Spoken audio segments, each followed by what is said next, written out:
Hello दोस्तों, क्या आपकी अलमीरा में भी इस तरह की काफी सारी जीन्स पड़ी हैं जो कट चुकी हैं, फट चुकी हैं या फिर बेकार हो चुकी हैं और जिन्हें आप किसी को दे भी नहीं सकते हो। तो ऐसी ही बेकार जीन्स से आज हम बनाएंगे एक बहुत ही कमाल की चीज। तो इसके लिए हम सबसे पहले जीन्स की फोल्डिंग वाले हिस्से को सबसे पहले इस तरीके से कट कर लेंगे और दूसरे लेग की सिलाई को भी इस तरीके से कट कर लेंगे। अब ऊपर वाली साइड से भी हम इसे इस तरीके से कट कर लेंगे। अब इस लेग को जो हमने कटिंग किया था इस लेग के ऊपर इस तरीके से रखते हुए कटिंग कर लेंगे। अब इसके बीच में इस तरीके से रखते हुए इसे भी कटिंग कर लेंगे और इसे इस तरीके से खोल लेंगे। सेम इसी तरीके से दूसरे लेग को भी हम कट कर लेंगे और इसे खोल लेंगे। अब इसे इस तरीके से रखते हुए इसकी स्ट्रेट कटिंग कर लेंगे। तो देखिए इस तरीके से ये हमें एक पीस मिल चुका है। अब सेम इसी तरीके से हमने दूसरी पीस को भी कट कर लेना है। इस वाले पीस को इस वाले पीस के ऊपर इस तरीके से रखते हुए कट कर लेंगे। तो इस तरीके से हमें दो रेक्टेंगल पीस मिल जाएंगे। तो देखिए इस तरीके से ये हमें दो पीस मिल चुके हैं। अब इन दोनों पीसों को आपस में जोड़ते हुए इस तरीके से एक पीस बना लेंगे। यानी कि जीन्स की दोनों सीधी साइड अंदर की तरफ रखते हुए यहाँ पर इस वाली साइड के ऊपर हमने सिलाई लगा लेनी है। तो देखिए इस तरीके से बहुत आसानी से इसके ऊपर सिलाई लग जाती है, क्योंकि इसके ऊपर मैंने 18 नंबर की सुई का यूज किया जो जीन्स या फिर किसी भी मोटे कपड़े के ऊपर आसानी से चल जाती है। अब इस पीस को इस तरीके से खोल लेंगे और इसके ऊपर टॉप स्टिच यानी कि बैठने वाली सिलाई लगा लेंगे। तो देखिए सिलाई लगने के बाद ये हमारे पास इस तरीके का एक रेक्टेंगल पीस रेडी हो चुका है। इसकी लंबाई और चौड़ाई आप स्क्रीन के ऊपर देख सकते हो।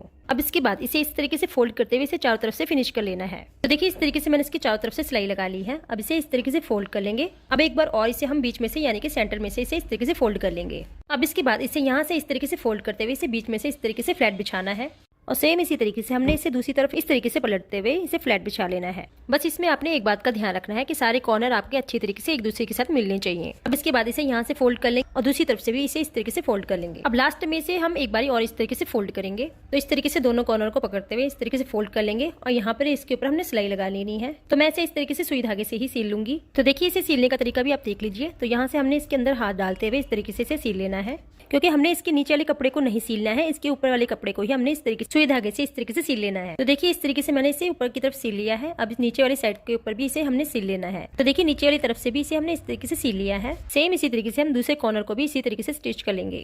तो देखिए इस तरीके से इसके दोनों तरफ मैंने इसे स्टिच कर लिया है। अब इसके बाद इसे इस तरीके से पलट लेना है और सेम उसी तरीके से इसके दोनों कॉर्नर को सील लेना है जैसे हमने पहले सीले थे। तो देखिए इस तरीके से दोनों साइड से स्टिच हो चुके हैं, यहाँ से भी और यहाँ से भी।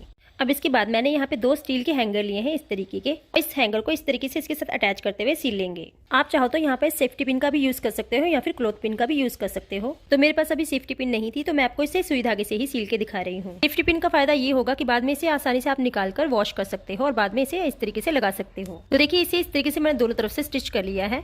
अब इसे इस तरीके से मैंने खोल लिया है। तो ये कुछ इस तरीके से इसका बेस बनकर रेडी हुआ है। अब आप चाहो तो इसे ऐसे ही यूज कर सकते हो। ये बहुत ही बढ़िया सा हमारा ऑर्गेनाइजर यहाँ पे रेडी हो चुका है। कोई भी कार्डबोर्ड यूज कर सकते हो बेस के साइज का, या फिर आप मेरी तरह इस तरीके के कार्ड का भी यूज कर सकते हो, जिससे इसकी शेप बिल्कुल भी खराब नहीं होगी। इस तरीके से आप इसे यूज कर सकते हो अंडर गारमेंट्स या फिर छोटे मोटे जो कपड़े होते हैं जिन्हें आप अलग से रखना चाहते हो, उन्हें आप इस तरीके से आराम से ऑर्गेनाइज कर सकते हो।